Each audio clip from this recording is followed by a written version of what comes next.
relatively few ayah is contained a rather comprehensive description of human development from the time of commingling of the gametes through organogenesis. No such distinct and complete record of human development, such as classification, terminology, and description, existed previously. In most, if not all instances, this description antedates by many centuries the recording of the various stages of human embryonic and fetal development recorded in the traditional scientific literature.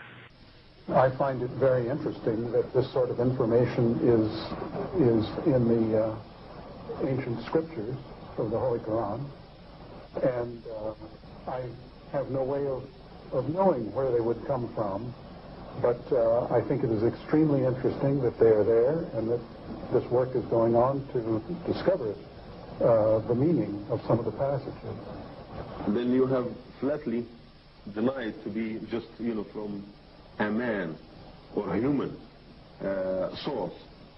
From who then do you think the original or the source of such information? Well, I would think it must be the divine being. In substance, the Quran describes not only the development of external form, but emphasizes also the internal stages, the stages inside the embryo of its creation and development, emphasizing major events recognized by contemporary science. Thank you for your attention. As a scientist, I can only deal with things which I can specifically see. I can understand embryology and developmental biology. I can understand the words that are translated to me from the Quran. As I gave the example before, if I were to transpose myself into that era, knowing what I do today and describing things, I could not describe the things which were described. I see no reason, I see no evidence for the fact to refute the concept that this individual, Muhammad, had to be developing this information from someplace. So I see nothing here in conflict with the concept that divine intervention was involved in what he was able to write. Actually, I'm very much impressed by finding true astronomical facts in Quran. And for us, the modern astronomers have been studying very small fields of the universe. We concentrated our efforts for understanding of very small parts, because by using telescope we can see only a very few parts of the sky without thinking whole the universe. So by reading Quran and by answering to your questions, I think I can find my future way for investigation of the universe. Well, thinking of many of these questions and thinking where Muhammad came from, he was after all a Bedouin. I think it is almost impossible that he could have known about things like the common origin of the universe, because scientists have only found out within the last few years. It's very complicated and advanced technological methods. I think if you combine all these, and you combine all these statements that are being made in the Quran, in terms that relate to the earth and the formation of the earth and science in general, you can basically say that the statements made there in many ways are true.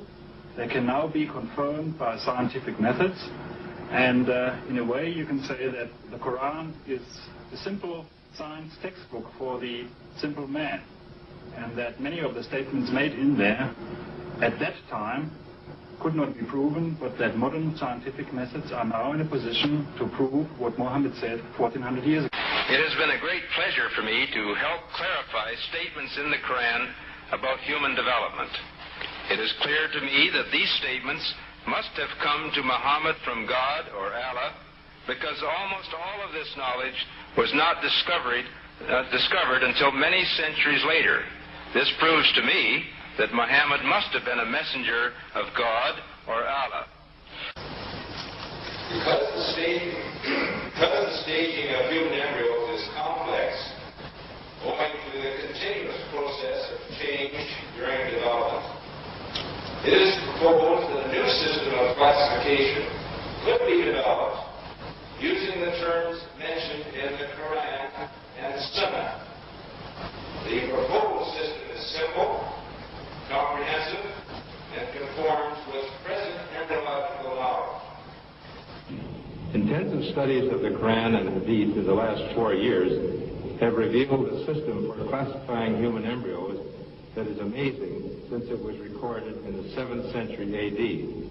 As far as it is known from the history of embryology, little was known about the staging and classification of human embryos until the 20th century.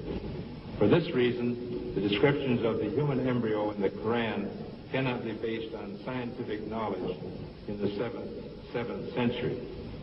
The only reasonable conclusion is that these descriptions were revealed to Muhammad from God. He could not have known such details because he was an illiterate man with absolutely no scientific. The way it was explained to me is that Muhammad was a very ordinary man. He couldn't have read, didn't know to write. In fact, he was illiterate. And we're talking about 1,200 years ago.